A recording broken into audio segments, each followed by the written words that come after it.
to the channel. Let's just give this a little tweak. So, some of you may remember that I did attempted a sweet potato wine. Now, my theory of the dog coming in and drinking every single time I start a video is correct, as you can hear in the background. Slobber chops. So my theory behind a sakè, when I did the sakè, I used rice leaven, and what the rice leaven does is it converts starches into sugar, allowing that sugar then to be transferred into alcohol by some sort of yeast. So I thought, well, it takes the starches from the sweet potatoes, then it turns it into sugar, allows it to be fermented. No, it did not work that way, for the simple fact that the gases, well, it did work, sorry, the reaction did actually start, but because of the mush that I created, the mash potato, it couldn't pass through it. So it was literally no CO2 being created, therefore it was unable to protect itself from mould and stuff like that, so it went mouldy. In an attempt to try and save it, I scraped the mould off and added a packet of mead yeast. Then added sugar, and what else was there? Oh yeah, topped it back up with water. So where it was down here, I topped it right up to the brink with water.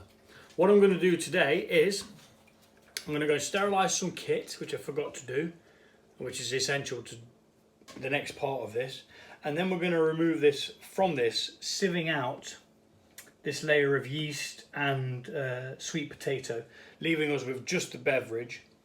Then we're going to see if it clears any better. I mean, I personally don't think it's going to clear any better than that.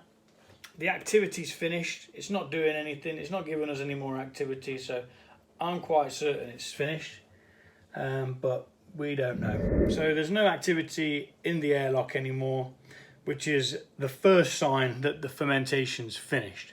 Now the rice leaven could possibly have transferred the starches as well. So I wasn't able to take a hydrometer reading because of all the mush, but over time it's separated. So it's got the layer of crud, the layer of yeast on the bottom, and the beverage is what's floating around at the top. It's got bits in it. It's still got a couple of bubbles coming up when I move it and give it a jingle. But yeah, we're going to sort this out today. Put it into another vessel, clean vessel, put another airlock on it, see what it does. Hopefully it clears out, and then we can rack it into a bottle. So after what felt like forever, I am now ready to slosh this gunk into here. But I'm going to have a taste of this before I do that. Because if it tastes like ass, then there's going to be absolutely no point in me bothering doing what I'm doing. Because it isn't going to get any better. This is the beverage. This is what it tastes like, the finished product. Now mine might be a bit different because I used the rice leaven to begin with. God and Bennett, that's on there. There's just stuff in the way. Go away, stuff. Bloody Nora. Oh, there we go. Right. Woo! Interesting. That's got some very potent kick to that. Not much as in like smell, but it's certainly got like an alcohol hit. Yep, definitely smell alcohol in that.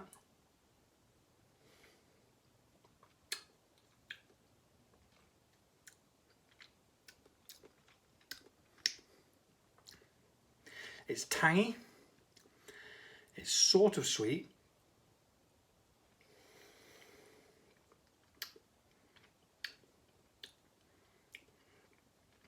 very peculiar. It's not distasteful.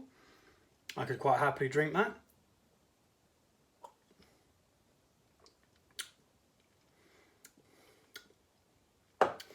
It's weird. It's very tangy. Right, well, let's crack on. It doesn't taste like ass, so I suppose I've got to carry on with what I'm doing. So this is going in here to leave behind all of the sweet potato. Now the only way I can do this is this way. There's no way of racking this because I want all the liquid that's sat inside the sweet potato itself as well. So, and then we're going to let this sit out a little bit longer, as gently as possible. As you can hear, I'm being very gentle. Not. Now here comes all the gloop. Oh wow. Now I'm going to have to stop there and let that just drain through.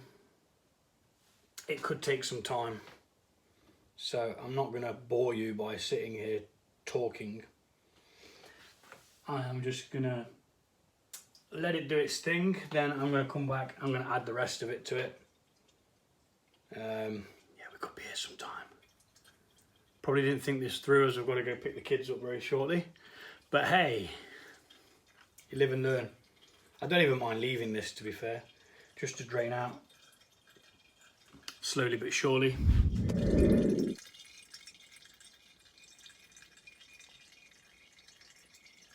So far I've got 2 litres. Not bad. When I did the sakè, I only got 1 litre bottle. So yeah, could be good.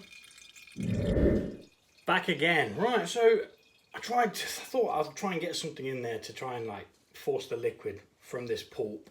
I don't think there's a great deal of liquid left, but when I placed this in there, it did start pushing it through. Then I had an idea. Why don't I put it through a muslin sock?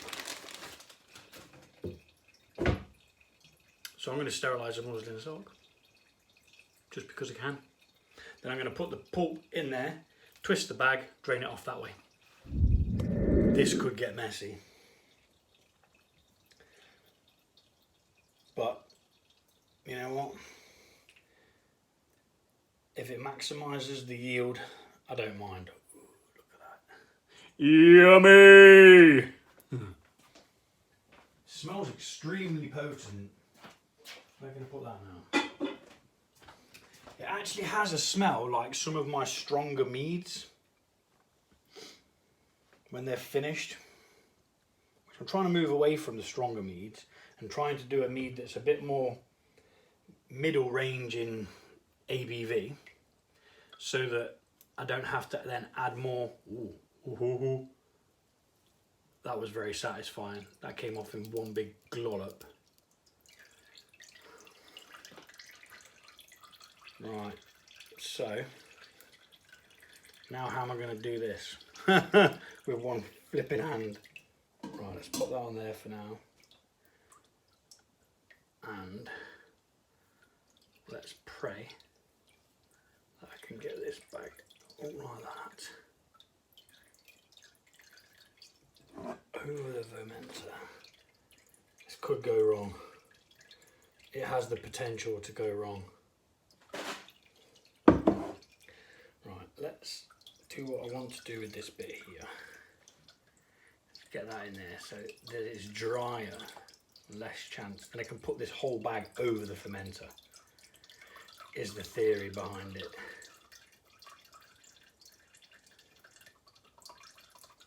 Right, that's actually got bits of ooze coming through it now, which isn't good. It's not what I wanted, but if it works, it works. Right,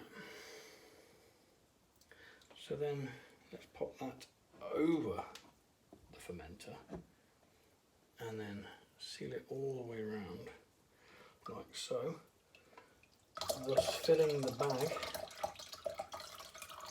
with that. Yes, no, maybe. Oh, bugger me. Oh shit, the bed, it's everywhere. I got most of it in though. Most of it is in there. Somewhere. Oh, it's dribbling all over, man. Oh shit. Me and my stupid ideas. Right, anyway, I'm just going to carry on. I've made the mess anyway. I've got to clear it up. Flipping everywhere. Oh no, it's all dribbling down the side of the unit. No, don't do that. Now, I think I made the mistake here of mashing the potatoes because of the style that I was going to try and do it in. I was going to try and do it in a sakè style where you use the rice, the glutinous rice, you lay it out flat. And then you add the rice leaven.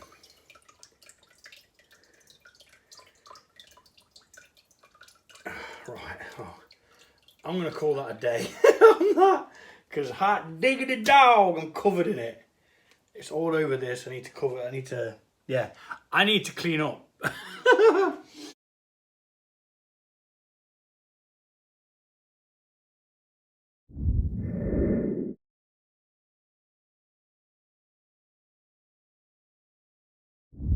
Well, I hope you got your entertainment value from that. Right, so we have 3 litres of sweet potato wine, which doesn't taste bad at all.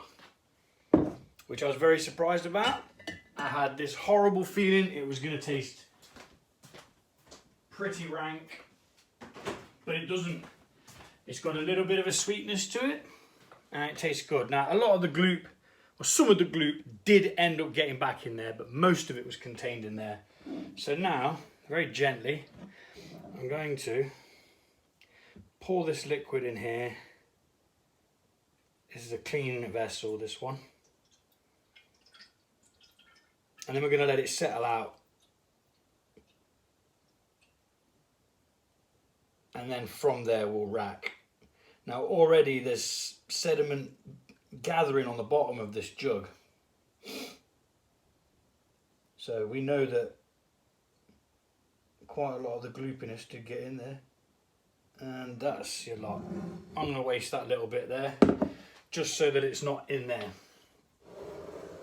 Now that's not a bad yield. That is the vessel is the same size as the other vessel I've taken it out of. That's not a bad yield at all. So we've only lost, say, I don't know, maybe half a litre, maybe a litre. Not sure. Yeah, I've got the lid, clean airlock, fresh, and that is that. Screw this on. Now, I have actually got pressure coming out of this, but that might just be because it's been moved. So I'm going to let it sit for a day or two, see what that's doing, and then once it's cleared out a bit more, if it gets to as clear as that top liquid was on the original, I'll bottle it. Tip top. Thanks for watching. Take it easy.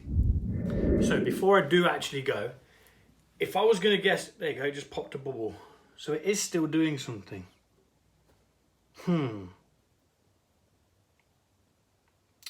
Strange brew.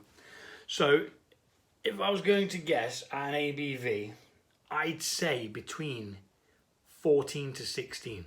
Because it's got that zing, that alcoholic tanginess to it. But I tell you what, it was not as bad as I thought it was going to be. I thought it was going to be horrendous, but it actually tastes quite nice. You could drink that of an evening. Not sure what with, probably with some beer. But yeah, it was just an experiment. I wanted to try it, and yeah, there you go. Sweet as. Thank you. Bye-bye.